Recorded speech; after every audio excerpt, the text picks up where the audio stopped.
नमस्कार दोस्तों, आज की कहानी इस प्रकार से है। ये कहानी एक छोटे से गांव की है। यहाँ सुखदेव जी अपनी पत्नी यशोदा और दो पुत्र, जिसमें बड़े वाले का नाम रमेश और छोटे वाले का नाम सुरेश के साथ गांव में खेती कर अपना जीवन जी रहे होते हैं। रमेश बचपन से पढ़ाई में होशियार था, जबकि सुरेश पढ़ाई में कमज़ोर था। उसका मन पढ़ाई में बिल्कुल भी नहीं लगता था। शुरू से गांव के शरारती बच्चों के साथ खेलता घूमता था, इसलिए माता पिता सुरेश की वजह से परेशान रहते थे। रोज रोज गांव में लड़ता और दादागिरी करता था। इससे परेशान होकर माँ यशोदा ने अपने भाई के पास पढ़ने भेजा, लेकिन वहाँ भी बीच में पढ़ाई छोड़ गांव आ गया। जैसे तैसे सुरेश ने 7 क्लास तक पढ़ाई की तो पिताजी ने अपने साथ खेती में काम करने के लिए ले जाने लगे। वहाँ पर भी खेतों का काम बीच में ही छोड़कर गांव के आवारा दोस्तों के साथ दादागिरी कर अपना खर्चा चलाता था। इससे सुरेश के माता पिता बहुत दुखी रहते थे, जबकि रमेश पढ़ाई में शुरू से अव्वल आता था। सुरेश की गलत हरकतों की वजह से गांव वाले उसे निकम्मा आवारा कहते थे। सुरेश को इन बातों से कोई फर्क नहीं पड़ता था। एक बार तो सुरेश ने हद ही कर दी। उसने अपने पिताजी से कुछ रुपए मांगे तो पिताजी ने उससे कहा कि जब तू आवारागर्दी छोड़ेगा और खेतों में काम करेगा तभी ही तुझे पैसे दूंगा। इस बात से खफा सुरेश घर से चला जाता है और गांव के किराना व्यापारी से रुपए उधार मांगता है। तो व्यापारी कहता है कि तू तो कमाता नहीं है तो उधार कैसे चुकाएगा। तो व्यापारी गुस्से में पुलिस को फ़ोन कर देता है।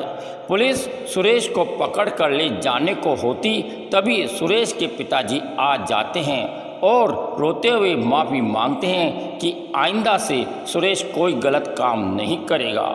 सुरेश से भी माफ़ी मंगवाते हैं तो सुरेश बेमन से माफ़ी मांग लेता है और रात भर सो नहीं पाता है। सोचता है पैसे कैसे कमाए। दूसरे दिन से सुरेश बेमन से खेतों में काम करने चला जाता है। इधर रमेश पढ़ाई में पूरे राज्य में अव्वल आता है। तो गांव के लोग रमेश के माता पिता को कहते हैं कि रमेश को अच्छी पढ़ाई करवाओ, इसे शहर में उच्च शिक्षा दिलवाओ। तो माता पिता कोशिश कर रमेश को पढ़ाई के लिए दूसरे शहर में भेज देते हैं।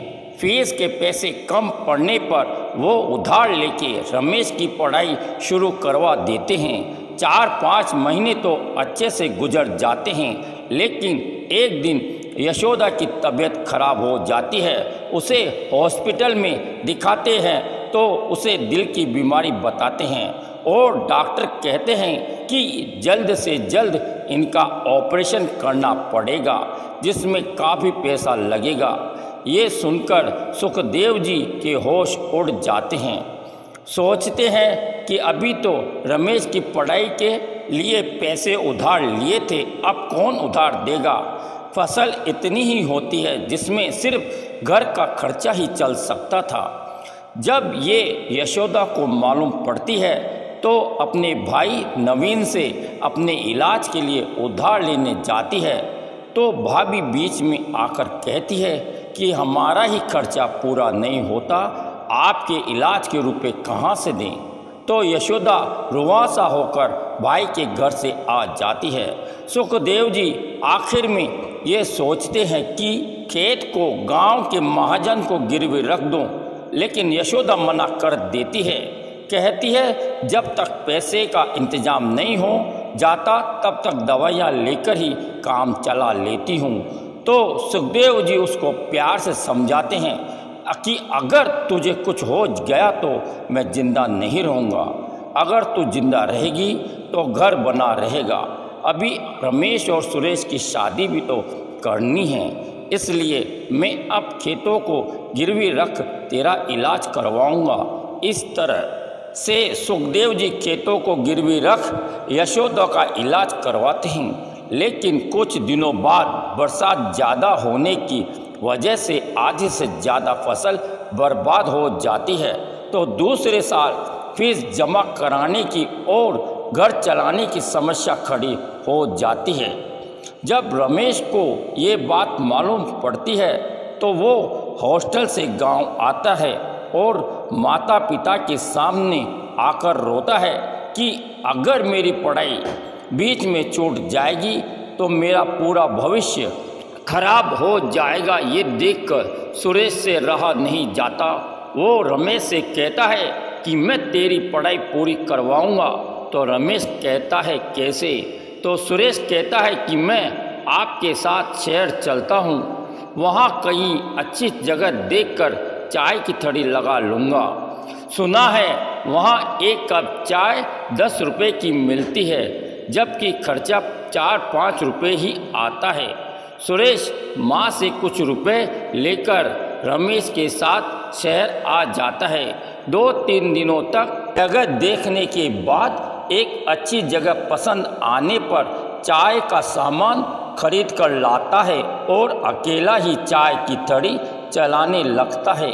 सुरेश को अच्छी चाय बनाना आता था, इसलिए उसकी चाय की थड़ी चलने लगती है। सुरेश गांव से अपने दोस्त राघव को भी बुला लेता है। अब थड़ी दिन दूनी चलने लगती है। रमेश की फीस में कुछ रुपए कम पड़ते तो हैं। सुरेश अपनी थड़ी के पास की दुकान से रुपए उधार लेकर रमेश की फीस जमा करा देता है। सुरेश बचपन से खूब रुपए कमाना चाहता था। अब उसे लगने लगा था कि मैं इस शहर में रहकर बहुत अमीर बन सकता हूँ। सुरेश मन लगाकर अपने दोस्त के साथ चाय की थड़ी चलाने लगता है। एक दिन सरकार की ओर से उसकी थड़ी उठा ले जाते हैं। इससे परेशान होकर सुरेश 2-3 दिनों बाद पास ही गली में नई चाय की थड़ी लगाकर काम शुरू कर देता है। सुरेश के पुराने ग्राहक फिर से आने लगते हैं। सुरेश आसपास किराए की दुकान लेने की कोशिश करता है, लेकिन किराया अधिक होने की वजह से परेशान हो जाता है। लेकिन फिर सोचता है कि मैं इस थड़ी पर दोस्त राघव को ही बैठा दूं और मैं किराए की दुकान में समोसे कचौरी की दुकान चलाने लगूं तो मैं ज़्यादा किराया भी दे सकता हूं। तो सुरेश दुकान को लेकर समोसा कचौरी की दुकान शुरू कर देता है। काम चलने पर वो अपने दूसरे दोस्त नरेश को गांव से बुला लेता है। इधर रमेश अपनी पढ़ाई पूरी कर सरकारी नौकरी करने लगता है और दूसरे शहर में रहने लगता है। सुरेश जी जान से अपना कारोबार बढ़ाने में लग जाता है। वो शहर में 4-5 जगह खरीद कर रेस्टोरेंट खोल खूब पैसा कमाने लगता है। रमेश जितनी तनख्वाह कमाता है उससे 10 गुना सुरेश कमाता है। जिस सुरेश को लोग नालायक, निकम्मा, आवारा कहते थे, आज वो ही सुरेश पूरे गांव का नक्शा बदल देता है। सुरेश का बचपन से ही अमीर बनने का सपना था। उसकी खेती के काम में कम रुचि थी। वो चाहता था कि शहर जाकर खूब पैसा कमाऊं। इस तरह वो अपना सपना पूरा कर लेता है और अपने माँ बाप को भी गांव से शहर बुला लेता है।